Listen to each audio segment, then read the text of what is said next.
محمد وعلى آل محمد كما صليت على إبراهيم وعلى آل إبراهيم إنك حميد مجيد.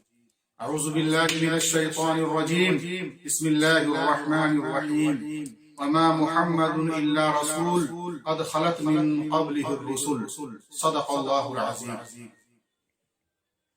میرے محترم بزرگوں اور دوستوں، ماؤں اور بہنوں، جس طرح سے اللہ تعالیٰ نے انبیاء کرام میں ہمارے نبی محمد مصطفیٰ صلی اللہ علیہ وسلم کا مقام بلند کیا ہے، اس طرح سے اللہ تعالیٰ نے ہمارے نبی کی امتی میں سب سے اونچا مقام ابوبکر صدیق رضی اللہ تعالیٰ عنہ ہے. ابوبکر صدیق رضی اللہ تعالیٰ عنہ نے اسلام کے لیے بڑی قربانی دی ہے. اللہ کے نبی کے ساتھ، اللہ کے نبی صلی اللہ علیہ وسلم کے ساتھ کندھے سے کندھا ملا کر چلا ہے. جب بھی امت کو ضرورت پڑی، جب بھی دین کو ضرورت پڑی، تب ابوبکر صدیق رضی اللہ تعالیٰ عنہ نے ایک پیر پہ کھڑے ہو کر کے دین کی مدد کی ہے اللہ اس کے رسول کے لیے. اس لیے اللہ تعالیٰ نے ان کا اونچا مقام رکھا ہے. اللہ کے نبی صلی اللہ علیہ وسلم پر جو کفار نے طعن و تشنیع کی ہے اور کہا ہے کہ ابوبکر صدیق تمہارے دوست اور تمہارے نبی تو اب تک یہ کہا کرتے تھے کہ میرے اوپر وحی نازل ہوتی ہے، اور آج یہ کہہ رہے ہیں کہ میں یہاں سے فلسطین گیا اور فلسطین کے جانے کے بعد سدرۃ المنتہا تک گیا، وہاں سے اللہ تعالیٰ نے اپنی طاقت کے ساتھ مجھے جنت اور دوزخ کی سیر کرائی ہے، اور اس کے بعد پھر میں مکہ مکرمہ میں اپنے بستر پر آیا ہوں. تب تک بستر گرم تھا اور کنڈی ہل رہی تھی. ابوبکر صدیق رضی اللہ تعالیٰ عنہ نے بغیر جھجکے، بغیر کچھ سوچے سمجھے ایک سیکنڈ بھی مہلت نہیں دی اور کہا کہ کفار مشرکین، جو تم الفاظ مجھ سے کہہ رہے ہو، اگر یہ الفاظ اللہ اس کے رسول کے ہیں، محمد صلی اللہ علیہ وسلم کے ہیں، تو اس میں کوئی شک نہیں ہو اللہ کے نبی. ایسا ہو سکتا ہے، ایسا ہوا ہے، اس میں شک شبہ کی گنجائش نہیں ہے. ابوبکر صدیق رضی اللہ تعالیٰ عنہ وہ صحابی ہیں، وہ اللہ کے دوست ہیں. سب سے اونچا اور سب سے مصیبت کا وقت اس وقت صحابہ پر پڑا.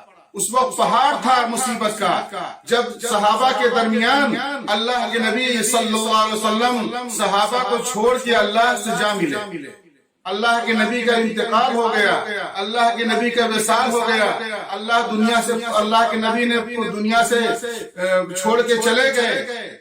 ایسے وقت میں سب سے بہادر، سب سے شجاعت مانے جانے والے صحابی رسول عمر بن خطاب رضی اللہ تعالیٰ عنہ جیسے دلیر اور بہادر آدمی اپنے حواس کو کھو بیٹھا اور اپنے میان سے تلوار کو نکالا اور کہا کہ جو یہ کہہ دے گا کہ اللہ کے نبی صلی اللہ علیہ وسلم دنیا سے رخصت ہو گئے، میں اس کی گردن اڑا دوں گا.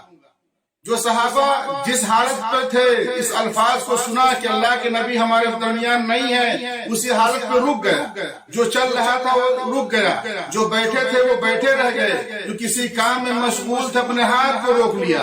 گم سم مکابرین صحابہ بیٹھے ہوئے ہیں ایسے پریشانی کے عالم میں، ایسے گھبراہٹ کے عالم میں، جو سارا دکھ اور تکلیف کو بھول کر کے منبر رسول اللہ صلی اللہ علیہ وسلم پر اپنے قدم مبارک کو رکھا اور اس آیت کو پڑھی، وما محمد الا رسول قد خلت من قبله الرسل. اے صحابہ، اے دنیا کے مسلمانوں، کان کھول کر سن لو. جو اللہ کے نبی محمد مصطفیٰ صلی اللہ علیہ وسلم کی پوجا کرتا تھا، وہ کان کھول کر سن لے کہ اللہ کے نبی صلی اللہ علیہ وسلم کا وصال ہو گیا، وہ دنیا سے رخصت ہو گئے جیسے اور انبیاء کرام رخصت ہوئے ہیں. اس لیے کہ وہ انسان تھے، اور جو اللہ تعالیٰ کی پوجا کرتا ہے وہ کان کھول کر سن لے، اللہ تعالیٰ ہمیشہ سے ہمیشہ رہے گا. جب یہ آیت حضرت عمر بن خطاب رضی اللہ تعالیٰ عنہ کان میں پڑی تو انہوں نے اپنے تلوار کو میان میں رکھا اور تھوڑی سی روشنی، تھوڑی سی طاقت صحابہ کرام کے اندر آئی. سب ایک جٹ ہوئے اور پھر مشورہ کیا کہ اللہ کے نبی صلی اللہ علیہ وسلم کی تجہیز و تکفین کیسے ہو. جس طرح سے ہوا اس کا معاملہ عمل میں آیا. اب اس کی باری یہ آئی کہ اور اس عمارت کو کون سنبھالے گا؟ اللہ کے نبی صلی اللہ علیہ وسلم کو اس ذمہ داری کون سنبھالے گا؟